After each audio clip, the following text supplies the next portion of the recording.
Good afternoon. My name is Kevin Minton, and I'm the owner and CEO of Chief Executive Boards International. And I want to thank you for taking time to join us for today's webinar, From Drama Team to Drama Team.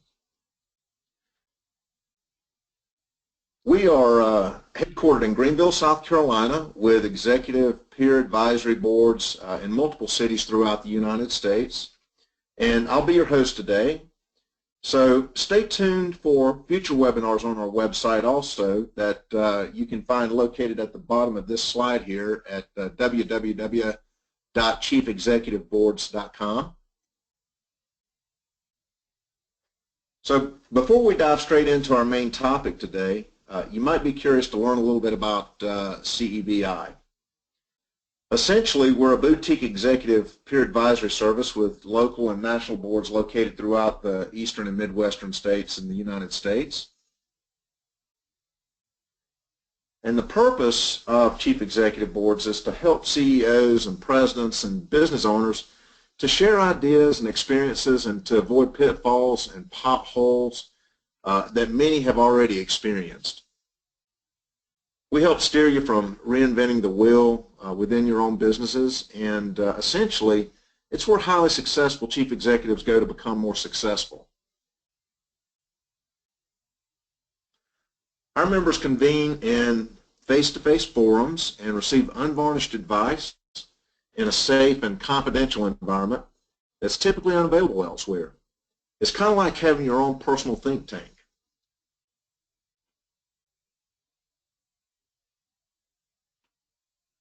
So as an example, we address, what keeps you up at night. You don't have an opportunity to discuss these types of items with anyone, and so that's really what we hit on and what we discuss. And our members can avail of national advisory boards and local boards and attend educational summits, and they have access to other CEBI members, our libraries, our workshops, and webinars.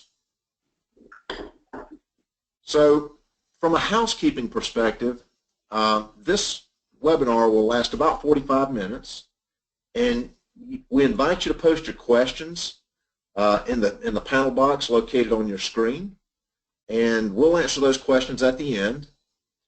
This webinar is being recorded, and if you stay with us until the end, we'll advise you on how you can access the recorded version.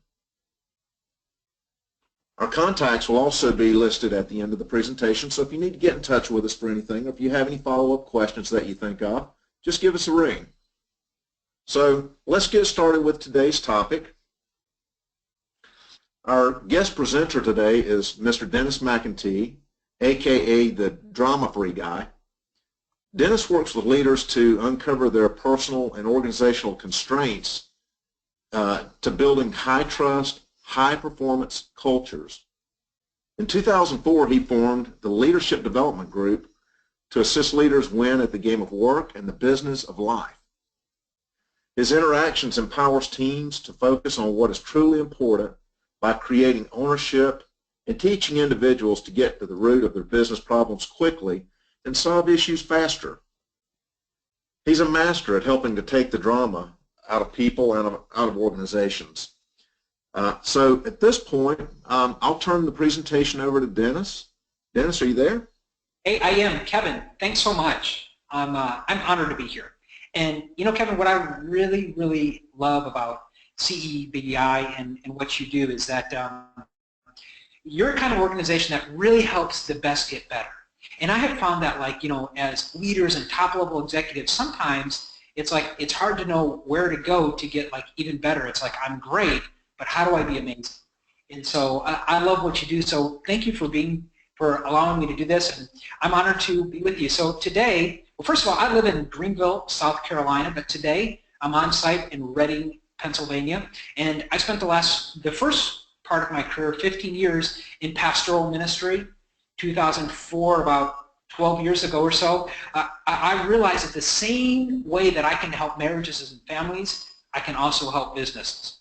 Because I think that every business problem has a personal issue at the root, and if you kind of solve those things, then man, the sky is really the limit.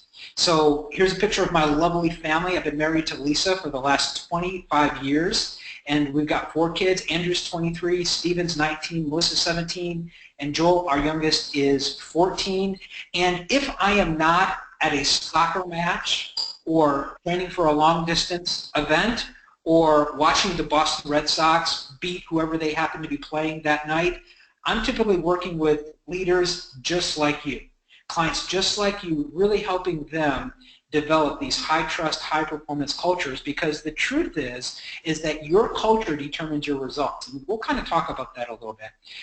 My latest book is The 8 Qualities of Drama-Free Teams. And so you can get that on Amazon, and I'll do a shameless plug later on in the event for that. So if you want to get that, you can find it on Amazon. So I want to give you a special bonus, okay? For those that stay through to the end of the webinar, now you have got to stay through the entire thing. I promise not to go so long, okay? We will get you out before 1 o'clock with everything said and done, probably even before that. But if you stay to the end of the webinar, I've got a special bonus that I'm going to give you. I'm going to give you my top 20 coaching questions that, listen, they eliminate 90% of the drama from your team. If you can just learn the right coaching questions, listen, if you can just learn how to ask the right questions, you can absolutely eliminate drama. Now listen, I don't want you to settle for drama, okay? A lot of times we just settle in for this stuff. We say like, well, that's just how it is. Well, that's just people. Listen, it doesn't have to be that way, okay? You can create this high-trust, high-performance team. So I want to kind of ask you, are these some challenges for you currently? I mean, do you waste time listening to stories of why people don't produce results? Okay? Maybe that happens to you. It's like you got to go through, it's like, okay, why didn't you do it? You listen to your sales guys, why didn't they hit goals? You listen to your production or your office staff. Do you waste time listening to stories? Do you wonder why certain team members continue to play the blame game? As the leader and the CEO, you have the unique privilege of deciding what game you play. But unfortunately, many leaders, they allow blaming and complaining. Maybe that happens to you. I don't know. Maybe you have a challenge recruiting and retaining great talent. Now, here's the thing. It's like, if you can create a great culture, you actually attract great people. But, great people don't stay in a mediocre culture. And I think you have to manage your culture, or your culture will manage you. And as the top level executive, that's your one unique privilege, okay, to continue to manage that culture. And are you trying to figure out like the best way to coach your people? Maybe that's a challenge. So if some of these are your challenges for you, you have absolutely come to the right place. You are at the right webinar. You're at the right time, okay, for the right reasons. So here's what's really at the root of all of those challenges. All of these challenges right here, at the root of all of these challenges is drama. Now here's what I mean by drama, okay? I mean that when people play the victim, well, Kevin, there's just nothing we can do about it. Well, it's just, it's just the economy. Well, it's just the industry that we're in. Well, it's just our customers. And you play the victim. You think there is nothing you can do, okay? That totally stops you from hitting your goals. Drama is when people are reactive, not proactive. When they just start to make excuses. Well, this is why. Do you realize that success never has a story? It's like, did you do it? Yeah, I did it. I hit it. I nailed it. I got the goal. Every time you have a failure, there's always a story attached to failure. Why I'm all about eliminating the stories and really eliminating failure from organizations, because I think it happens too often where, we set goals and we make plans and then we end up settling for just going halfway. And so drama is when people place blame. There's always a reason. Well, if production would have just, if the salesperson would have just, listen, even worse, if my employees would have just, if the customers, however that works for you, that's all drama. And that's the root of really all of your problems. And then where people don't take responsibility. Anytime you see people not taking responsibility, it's drama. Okay? And so I am all about creating these cultures where people take a high level of ownership. Because until I own the goal, I'll never be responsible to perform and hit the goal. So if you have any of these issues, this is all drama and this is all your enemy. Now, listen, Don't make the mistake. I was talking with the business owner probably about 6 months ago, and we were talking about these things, and he said, Dennis, he said, I just don't have any drama. I have a no drama policy. I'm like, you idiot. What do you mean? What do you mean you have a no, like that's going to solve not having drama? And so the reality is that you've got to coach this out of people. Okay, so I want to just encourage you that there is a way out. Okay, you do not have to just settle for some of those things. I don't want you to settle. There's a way out. So what's the first step? So the first step for you is really stop playing the drama card yourself. Now here's the truth. You teach what you know, but you produce who you are. You teach what you know, but you always produce who you are. So I want you to take a hard look, first of all, at yourself, because I think if it's in your culture, then it might be in you. And listen, whatever you do not address, you end up endorsing. And many times we don't address the drama, and we end up endorsing. And so here are possible 3 ways that I see in my work with leaders. Here are 3 ways that I see people at times playing the drama card. Leaders can play the victim. Well, Dennis, it's just the way it is. It's just the market that we're in. You just can't do anything about it. There's no way out. Well, I just don't have any other choice. Poor you. Okay, you can choose to play the victim. Another way is that they can choose to play the blamer. Now, notice I said choose because it is your choice. You can either play the victim or you can play the victor. You can either play the blamer or you can play the responsible one. They play the blamer. I see this a lot with owners blaming their employees, blaming their staff. Just stop the madness. It's got to stop somewhere, so you're the leader. Let it stop with you. Stop blaming your employees because, remember, I teach what I know, but I produce who I are. Not good English, but really good principle. Okay, so stop playing the blamer and realize that, listen, if it's in my culture, what have I done to create it and promote it, and maybe it's in me. Or I see this a lot, leaders, they'll play the rescuer. And so I kind of draw it like in a triangle because I look at it as 3 sides. As one side the victim, another side the blamer, and the bottom side is the rescuer. Well, this right here, this little triangle, is your enemy. Now here's what happens, okay, is that things happen and leaders can choose to play the rescuer. So here's how I see leaders playing the rescuer, is you are always the one solving all the problems. Now, Kevin, you still there? I'm still here. Okay, so Kevin, if you always give me the answer, what do I always have for you? The answer. I always have questions. If you're always solving my problems, what do I always have for you? You'll always have the answer. I always have problems. If you're the one that's always solving my problems, if I'm working for you, Kevin, and you're the one solving my problems, all I'll ever have for you are problems. And so here's what happens is you end up rescuing people, solving their problems, and you create victim mentality. I see this a lot in organizations. Is that we haven't learned how to coach. We've learned how to command and demand. We've learned how to teach them to salute and stay mute. I'll tell you what to do. I'll give you the direction. The problem with that is that we end up creating victim mentality. And that's not what I want for you. So I want you to remember, you have the culture you create or you allow. And your culture will determine your results. So you have the culture you create or you allow. So if it's in your culture, I think you got to step back and go, okay, have I been playing the victim? Have I just been settling and just like, oh, well, there's just supposed to be drama. Well, you have people. Well, we have, this kind of employees, so we always have drama. Really? Come on, stop settling. Or have you chosen to play the blamer, where you step in and you just blame your employees about why it is the way it is, or have you chosen to rescue them? Come in and solve their problems for them. And so I want to give you some skills today to sort of step out of that and maybe lead a little bit different. And here's what I think, is I think maybe you just need to make one tiny change. What is it? I think water boils, at 212 degrees, but at 211 it's just hot water. So, and I'm not sure if it's 212, you can correct me, I'm not sure what the number is, but you've heard the analogy, I'm sure, before.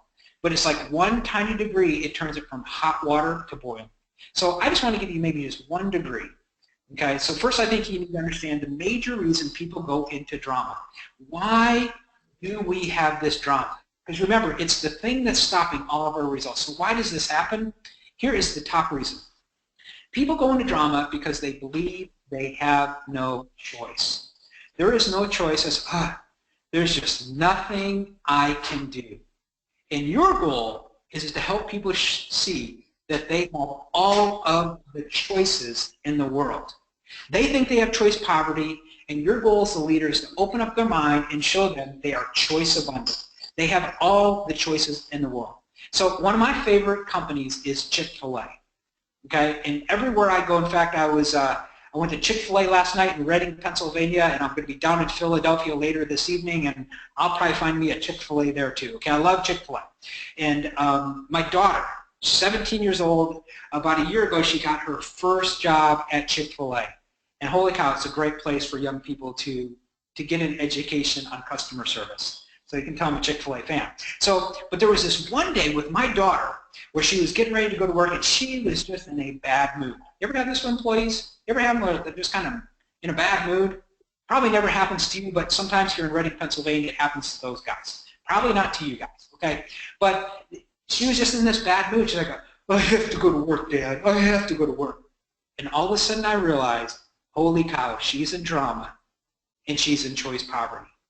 She believes she has no choice. And it was a red flag to me. I was like, holy cow, we got to fix this. I said, babe, come here, we got to talk. She said, what? We're going to talk about? I said, Melissa, sit down. I said, Melissa, here's the deal. I said, Melissa, today you don't have to go to work. She goes, no, I have to go to work. No, listen, you don't have to go to work. And her demeanor kind of changed a minute. I said, well, I don't? I says, no. I says, you don't have to go to work today. She goes, really? I says, no. I said, and here's the thing, Melissa. You don't have to go to work tomorrow. You don't have to go to work next week. I said, in fact, you will never have to go to work ever again. She goes, really? Nope. You don't have to go to work at all. Really? I says, no. I says, now, Melissa, you have to understand, you probably won't have a job anymore if you don't go to work. You probably won't get paid, but you don't have to go to work. And see, it's a small thing, but here's the thing. Once you realize that, like, no, I choose to go to work, because every choice has a consequence, and you choose the consequence. And that's where you help people sort of start to see where this gap sometimes is, because it is totally different between I have to go to work or I choose to go to work. And so when she immediately made that choice and focused on the consequence and what the benefit and what the results are, it's like it totally changed her mentality. And here's the thing, she showed up a lot different, okay, at Chick-fil-A that day when she walked out the door saying, Dad, I'm choosing to go to work today. I said, that's awesome, choose. So you help people see that they have an abundance of choices. So I think you want to just kind of ask yourself, are you currently making a lot of excuses? Are you making excuses for why you're not hitting your numbers? Are you making excuses for why you're not getting results or why you're not hitting the goals? Are you justifying why you're not seeing results? I mean, do team members listen to a story about why it is the way it is? Are you blaming employees for why things are? Are you blaming your customers? Even worse, holy cow. It's like, yeah, those idiots, those guys, those dumb customers. Really? Or are you blaming the economy? Okay? If you're playing the blame game, you're probably in drama. Now, that's not you. I'm sure it's these guys in Reading that I'm working with, but I'm sure if you're listening to the webinar, you're smartered up. I know that's not you. Or are you rescuing your team? Are you stepping in and giving them all of the answers? Are you stepping in to save the day? It's like I'm working with this one lab up in Manchester, New Hampshire, and the guy Henry says, well, Dennis, he says, I'm the problem solver. I said, well, Henry, the problem with that is that when you solve everybody's problem, all they ever have for you are problems. I mean, I'd rather work with a team of adults that bring solutions, not with a team of children that always have problems. But listen, you are ridiculously in charge of your culture, so the truth is you can have whatever you want. You have the culture that you create. So I'm not living with you. I'm just giving you a couple ideas. You choose to create the culture that you want. So let me give you 2 essential coaching skills in the webinar that I think will kind of help you start to eliminate some of the drama. Okay? So the first skill is really to be curious. Be curious. Now here's the thing, is that when you're curious, you're able to detach from the situation.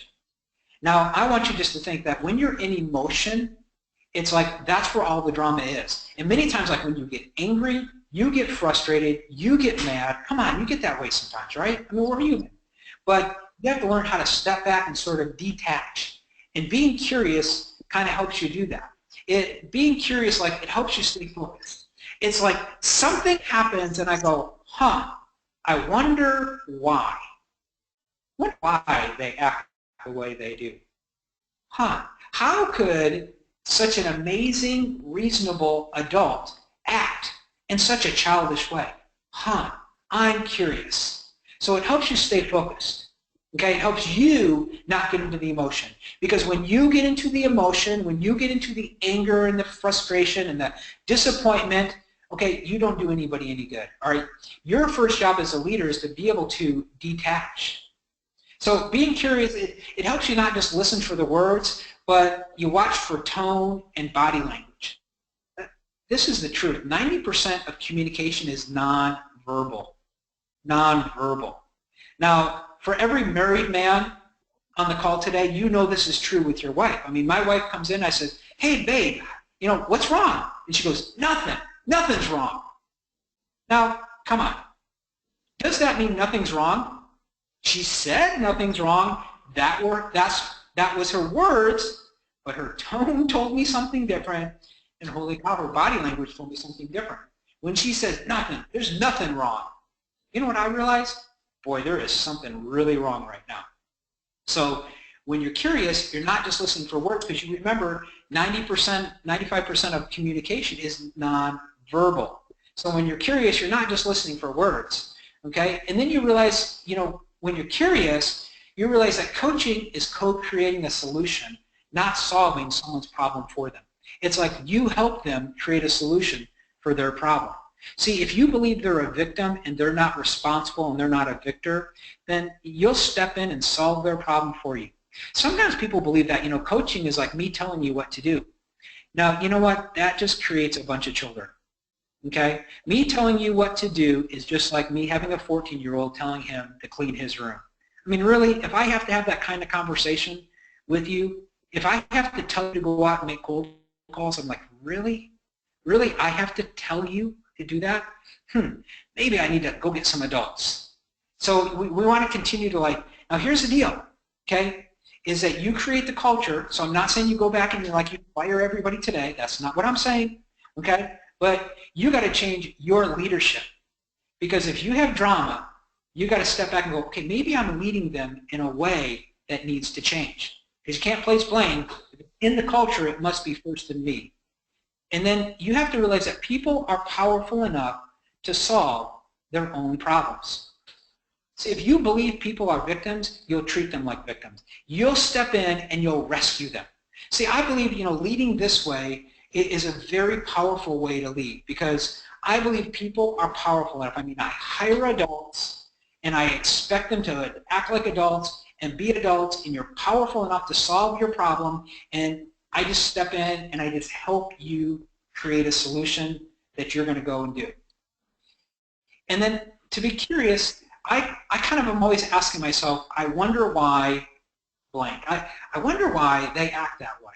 I wonder what kind of need they're trying to get met. I wonder why a reasonable, amazing adult would say something like that. Kind of curious. What that does is that helps me to stay out of the emotion, because when I go into the emotion, I'm in drama, and I'm just going to create a bunch of drama around me. And then I watch for incongruence. It's sort of like when somebody says something and they say the direct opposite, like 10 seconds later. It's like, Kevin, I'd really like to lose weight, but, I just like to eat late at night, and I just like sweets. I'm like, so tell me more. What's the truth? Do you really want to lose weight, or do you want to eat sweets? So see, there's an incongruence. And I'm always looking for incongruencies. Because what you're trying to do is you're trying to coach that drama out of them. So you got to be curious first. It is one of the most essential coaching skills to learn because it keeps you out of the emotion. And then you want to don't tell, but ask. You want to be curious, and then you want to work to don't tell, but ask.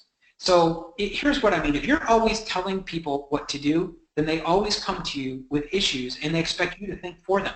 And that's what you're doing.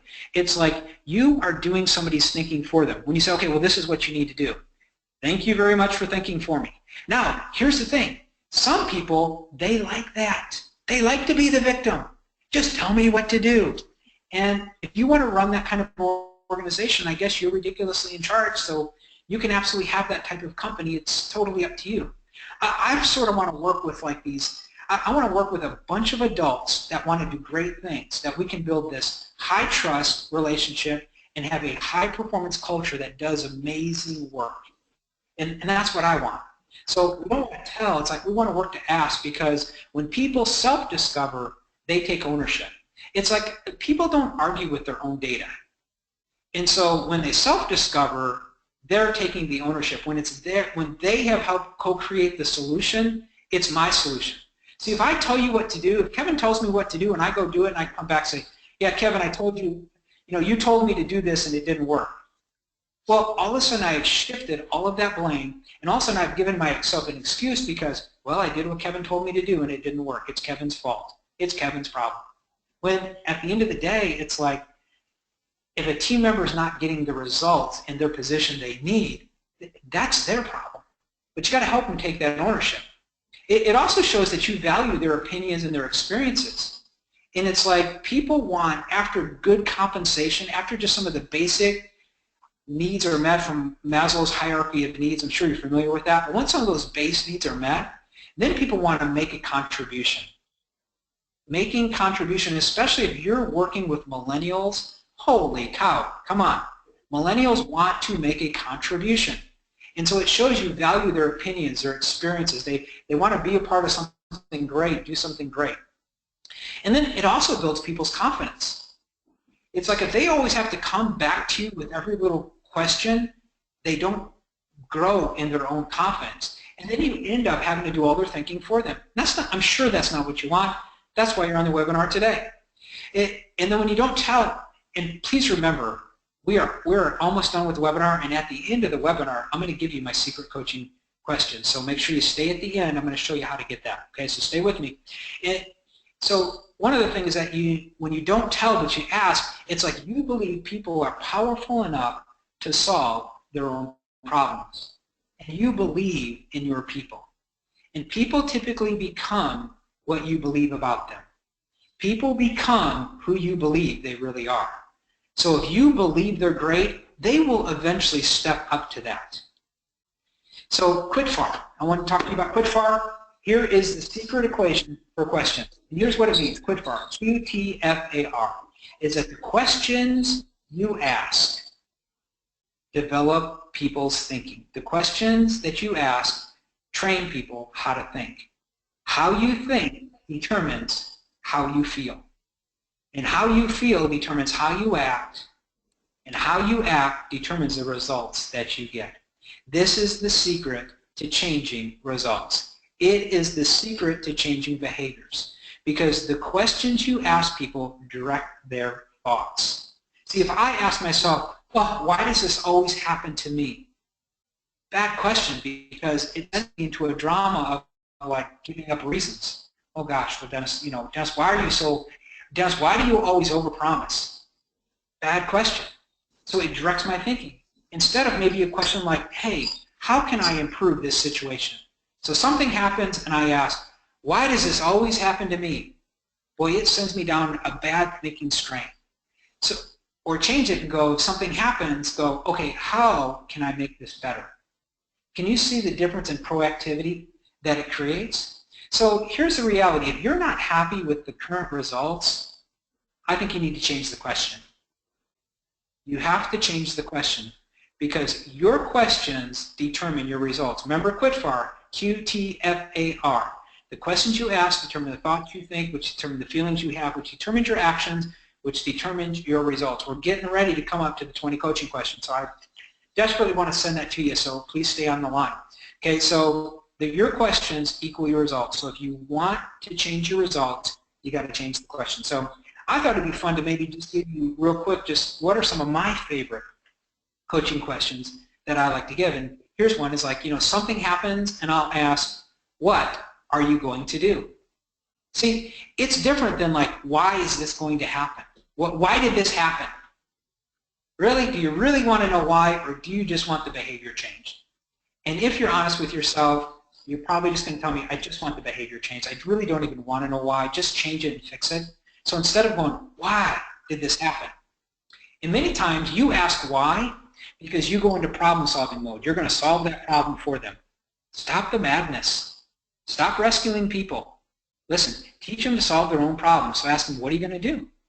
Another one is, what do you need?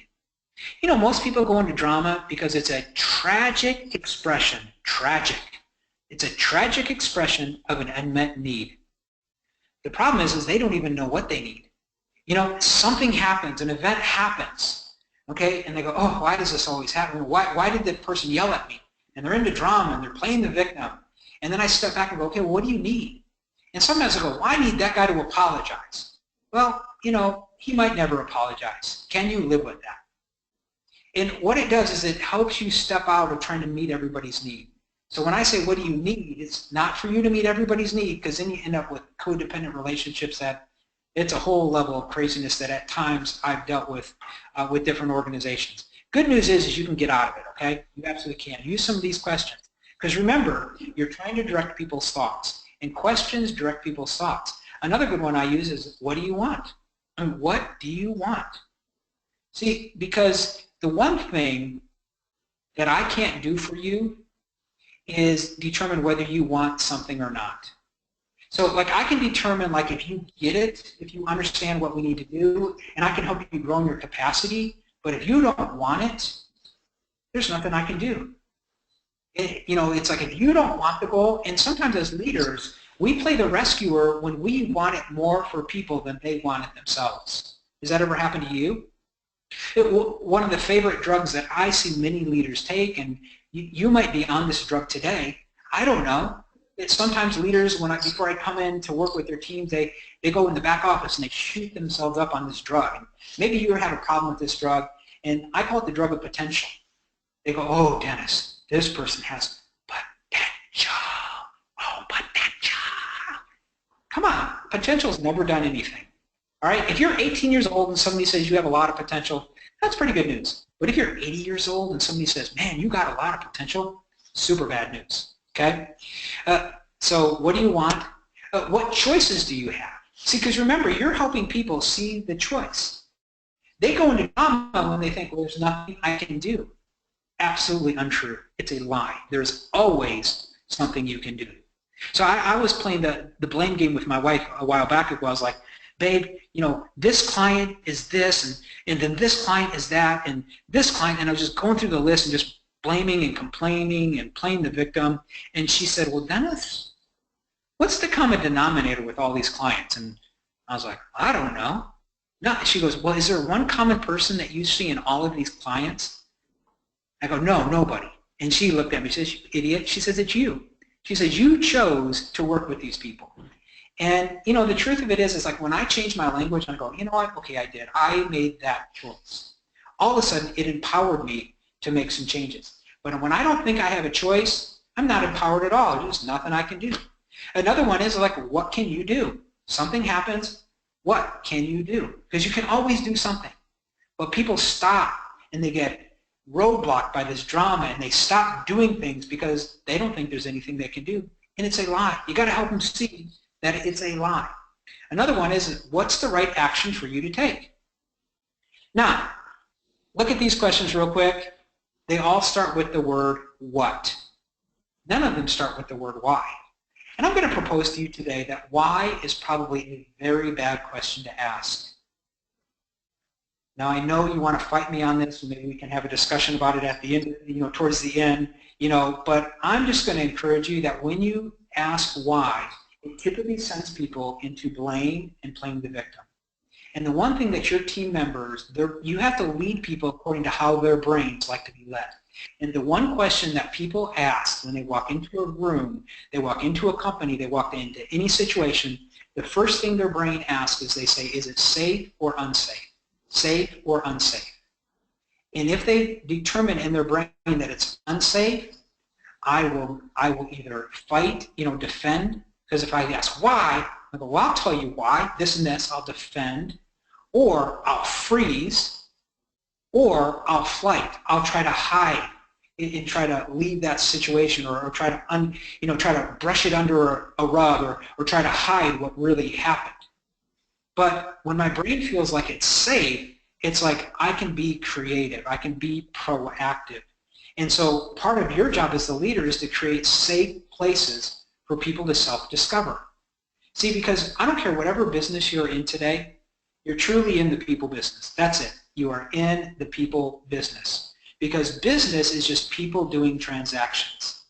Okay? Customers are people. Vendors are people. Employees are people. Okay? It's a people business no matter what business you're in. And so understanding how to work well with people and how to lead people according to how their brains are led. So my encouragement here when we look at these questions is, stop asking why. Okay? And typically, I'll be honest with you, you probably don't want to know why anyways. You probably just want the behavior changed. Because if you really want to know why, boy, you're going to have to become the psychologist, and it's probably something that they did back before they were 12 years old that sort of like locked them in emotionally. You'll probably find out, well, it's because my dad never gave me affection and affirmation, and so I really want your affirmation as the leader, so I don't want to tell you these things that didn't happen well because you're not going to like me and you're not going to approve of me. Now, really, do you really want to solve that problem? Okay? That's up to them to solve. Really, it's like you want the behavior changed. Okay? So you want to use questions to direct people to a proactive focus, because how you focus determines how you feel. How you focus determines how you go. So the power of your life is in the focus of your life. The power of your business is in the focus of your business. And anything that comes in to destroy your focus is your enemy. And I can take any goal that you have missed, and I can take it down to a lack of focus, a broken focus. Something came in to break your focus. And so that's what you want to do, is that you want to direct people to have a proactive focus. Listen, when you learn to do this, you can hit any goal you want to hit. It's absolutely true. You can do it. It's like you can create this culture. So I want you to remember this equation. And it's the equation that T. Harv Eker made famous. If you've read his book, he's got a great book on thinking styles. And the guy from Chicken Soup for the Soul, Jack Canfield, is I think the one who penned it. So give him credit to where credit is due. But here's what it means. It means the event plus my response equals the outcome. The event plus my response equals the outcome. Now, let me just be honest with you, okay? You can't control events. If you end up trying to control events, you end up frustrated and angry.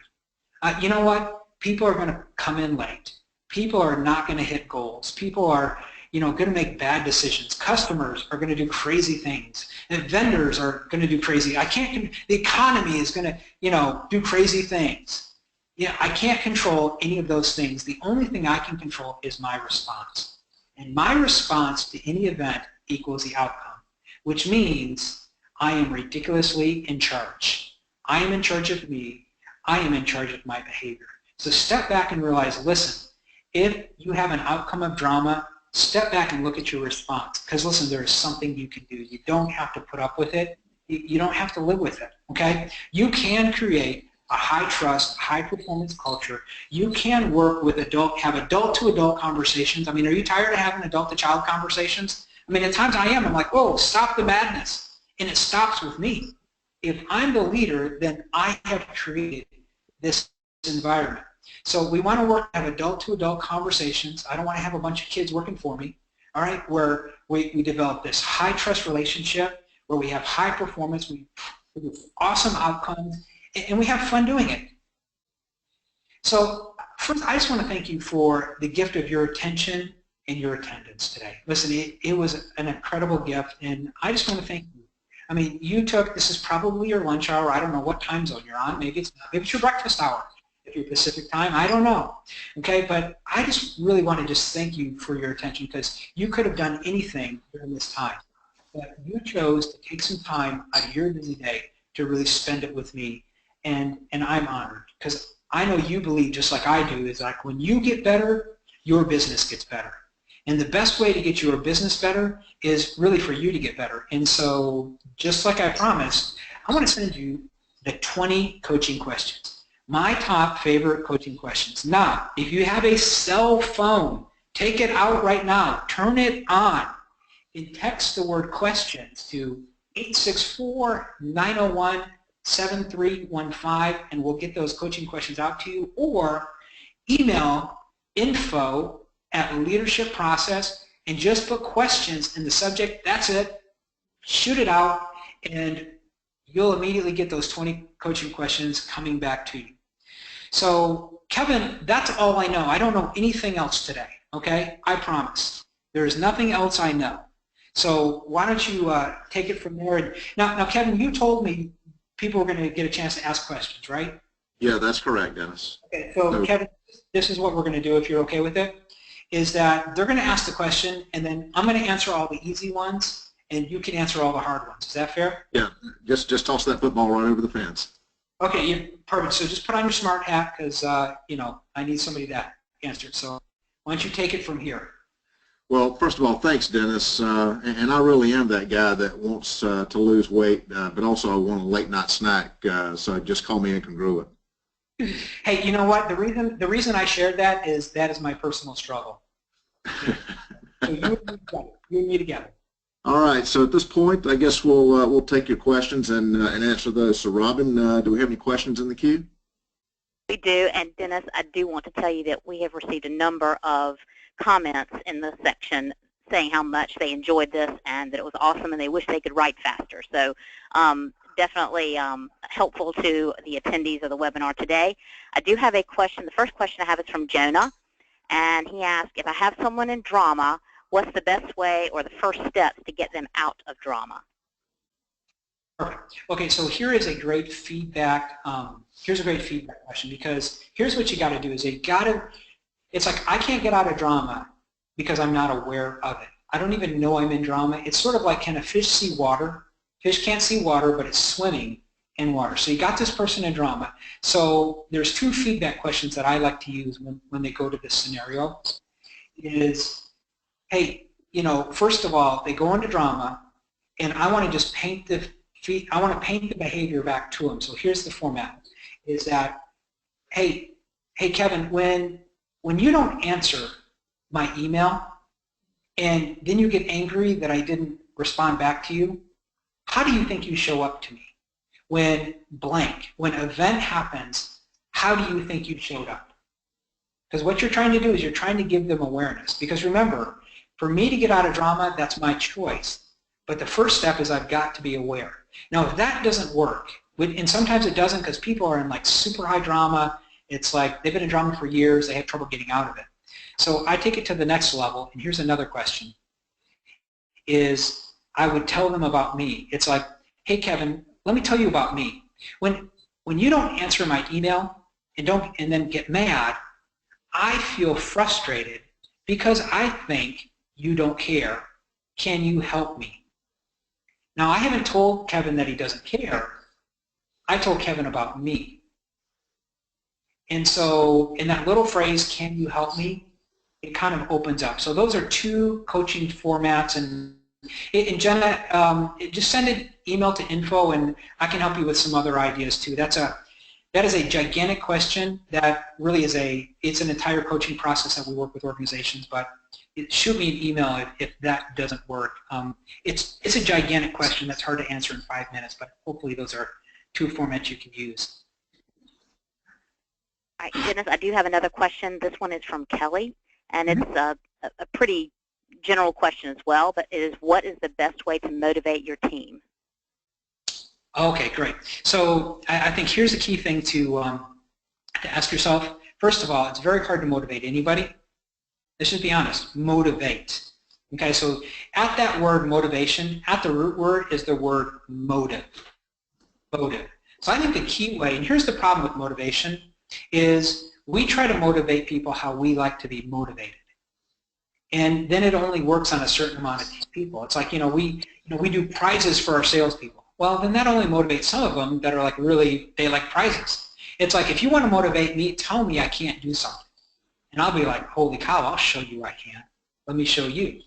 So some people are motivated by choices and challenges. Other people are motivated by connection. Other people are motivated by certainty. Some are motivated by variety. So different people are motivated different. But here's what I want you to think of, just that word motivation, is your motive is your why. And I know that when I've lost my why, I've always lost my way. So when people lose their way, like they're not motivated or they're not hitting goals or they're not performing, they've lost their way, I want to take it back to helping them find their why. So I want to do a deep dive with that person, asking them, so, why are you here? Why do you want to be here? So you find out their why. So many times, now I told them not to ask why in a coaching comment, but I want to encourage you not to ask why, but to find the why in people. And then you find that why, and then you keep throwing it back at them. It's like one person that I had that was doing some sales coaching, and one guy wasn't hitting his goals, and I says, well, why are you here? What is it like your outcome? He's like, well, Dennis, I really want to send my kids to college. I was like, oh, okay. So every time I would talk to him, I'm like, hey, Rick, you sending kids to college this week? And, to be able to do the hard things, it's like I got to step back and go, why do I do it? And when I'm clear on my why, it's just like losing weight. Kevin, you and I can talk about this later. It's like we're both dealing with it, but it's like I got to come back to my why.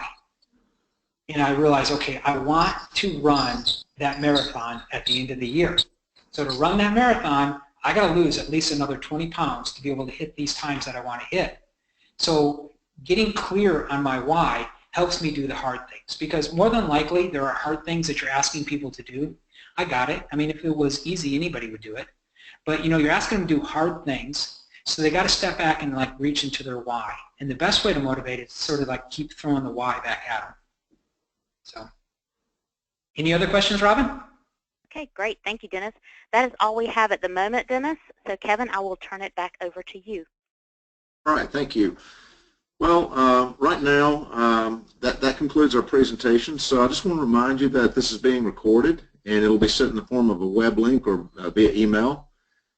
And the webinar today was hosted by Chief Executive Boards, and I want to invite you to visit our website, www.chiefexecutiveboards.com, for some additional insights and upcoming events such as the webcast that you've seen today. I'd like to thank our presenter, Dennis McEntee, and thank you for your time and appreciate you showing up. We hope that everyone has found this helpful.